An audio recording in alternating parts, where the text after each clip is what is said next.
Yes.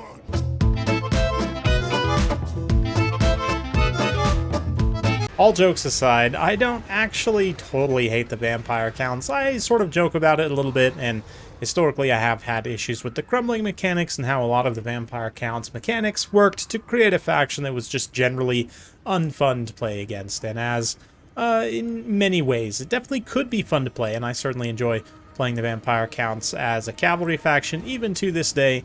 But yeah, some things about them I just don't particularly enjoy. They're less offensive than they used to be, but vampire counts are certainly still a very strong faction. I was actually just talking about this with someone today. We were saying how a lot of people are sleeping on the vampire counts right now because of a few different aspects, but I think some people have forgotten just how strong certain tools can be, such as the Mortis engine. This thing is an AoE drain. It's the original AoE drain, the reason why colloquially a lot of YouTubers and others in the community will call such units Mortis-type units or Mortis-type effects, because this is the original unit in Warhammer 1 that had such an effect. Now, these days, it's still pretty decent damage, has to be in melee to be active. Obviously, it also has a little bit of passive healing and magic attacks in an AoE. A lot of people actually do forget about that, magical attacks as well. Not that it's super relevant in this matchup against the High Elves, but still, there's something. Of course, you've also got the Unholy Load Storm Corpse card. This is the classic 2-stack healing. Currently, as it stands, you get about 5%, I believe. Yeah, for 0.5%, 0.05% even, from each of them, so you get about 0.1% total AoE heal for units locally. The rest of the build is going to be Manfred up in the sky here. He's got a mix of death and vampires. Obviously, looking like Spirit Leech, Fate of Buna, I would believe. Yes, the breath, of course, from the dragon, Invocation of Nehek, and Raise Dead, just in case of elite halberds or other elite high elf infantry. Some Vargheists here also for some sky armor piercings, skeleton spears, skeleton warriors, I would imagine, yet mixed in here as well for plenty of chaff. More Vargheists over on the far side. High Elves staying stationary with their defensive formation here, with Sisters of Avalorn, 2 of them, and the Regiment of Renown Archers Light Armor, Talons of Torquilada, for some additional weakness to fire. Phoenix Guard, and some Silverin Guard protecting the back. Spearmen up front, so plenty of anti-large, high defense. Fire damage definitely makes sense. It's going to reduce the healing received by any units that it contacts. And of course, there's units on Vampire Count's roster which are innately weak to fire damage, including something like the Mortis engine. Anything that has this regeneration passive healing trait, classic regeneration with this nice little symbol here. An additional 20% weakness to fire. So, you do see that reflected here on the unit card. Yeah, Manfred himself, though, is going to be subjected, not suggested, although he will be suggested to die by the subjugation of the, this Tempest spell from Lore of High Magic, which will deal damage and slow him significantly. Might even get hit some more by the archers during that time. Apotheosis also for Lore of High Magic, but we already saw there, you might have missed it. I didn't call it out, but there was a Fate of Buna and Breath Attack that already nuked one Sister of Avalorn, so basically, the idea here is that you're taking down each priority target, and I'm forgetting exactly off the cuff who sent me this replay. I think it was maybe Lenorm. We'll see at the end. Anyway, it's very kind of veteran play here to assess and very patiently and methodically take out the threats, your most important pieces. Basically, all this infantry will die as long as it has enough chaff to the Mortis engine, as long as the Mortis engine has enough chaff, that is, to fight on top of. So notice how he took his time getting a full surround in here. He's not just YOLOing in, throwing troops away. And, I mean, these high elf units don't have a lot of melee attack anyway, outside of the Swordmasters here in the center. So they're not going to be taking that much damage. But the threats to the Mortis engine are primarily the archers, right? First and foremost. So it makes sense to spend resources to take them out first. Then you can move in with the Mortis engine and clean up the rest of the game. Of course, the wizard here, the Archmage of High Magic, is also a significant threat to Manfred himself. That will have to be kind of a secondary priority to the archers. But need to get that Mortis engine in combat as soon as possible. Right now, it's doing exactly what it should, hiding out of range, kind of in the woods here, so that as it does approach, if there are any archers left, they won't be able to get as much damage because of the trees, obviously, and yeah, just in general, keeping it out of range until those threats are sufficiently dealt with. You don't even necessarily have to kill all of them. Just, occupy them in melee, maybe summon some zombies, use those breath attacks and Fate of Una like we saw to get rid of one. Start to equalize things, but this is a really nice, beautiful surround here. The glittering High Elves holding out quite nicely. See the Archmage just kind of hard landing there again, wisely avoiding the engagement in the sky, but we're going to get the Vargeist now moving in. They can kind of be sacrificed to a degree here without necessarily fully paying for themselves. Again, it's just about tactically getting rid of the Sisters of Avalorn and the Talons of Torquelada here, and just mass rushing them with huge numbers of heavy Vargeist bodies. All 4 units just pile on. And with that charge bonus active, they're able to overcome the 51 melee defense of the Sisters of Avalorn and get some very solid damage in.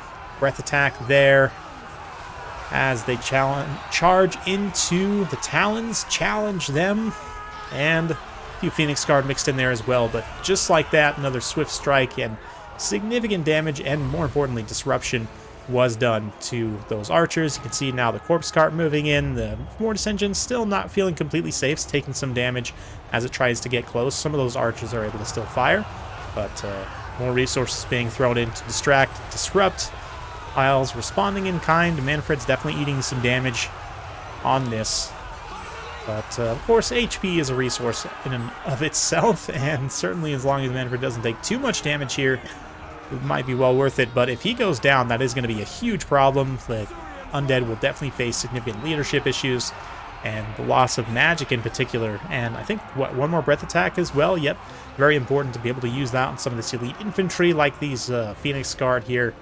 Phoenix Guard do have the capacity, again, especially without any chaff support infantry, to kill the Mortis engine in melee, no problem. So it's good to have some resources to try and kill them with AoE damage, or direct damage in the case of Fate of Una.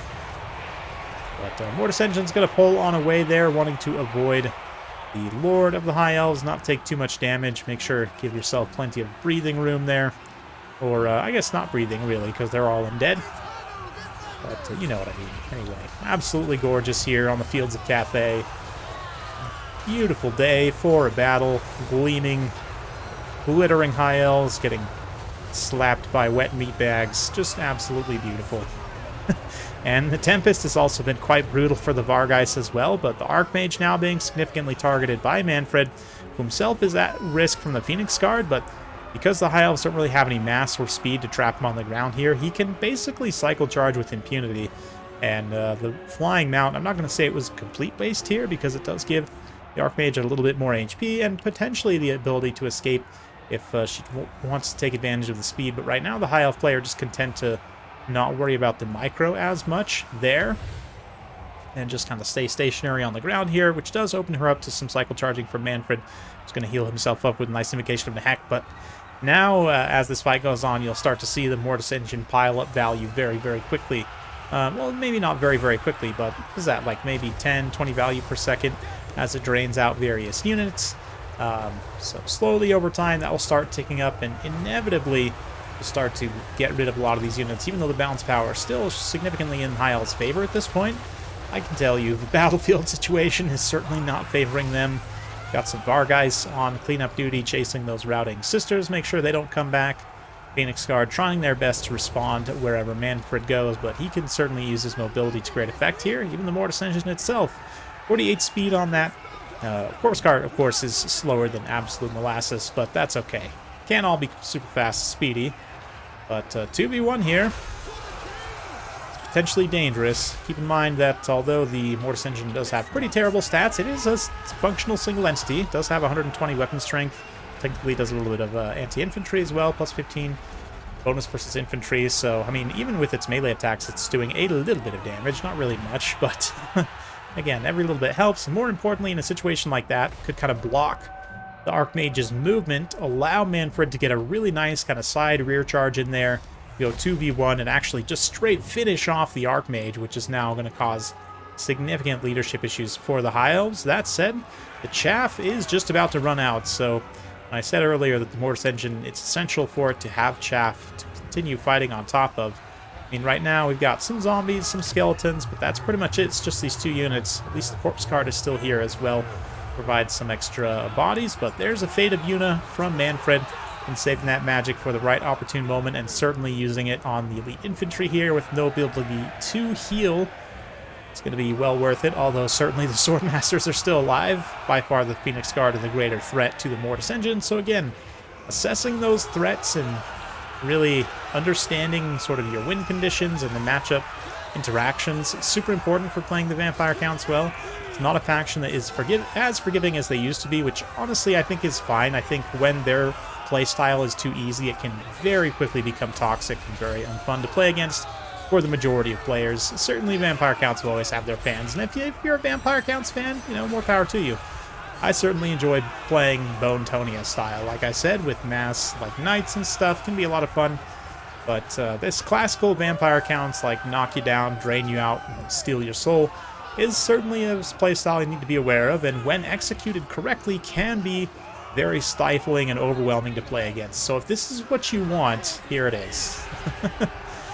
I guess some people enjoy this type of thing, but I don't know. Degenerate blob builds occasionally can be fun and interesting in their possibility, like the fact that you can even do them, right? But now we're going to see a little bit of Fate of Yuna here going off on the Swordmasters, and let's take a look at the value. Yeah, we're up to 200 value, like almost 3,000 damage value. A ridiculous breath attack comes in there at the end and just finishes the entire thing. So there you go.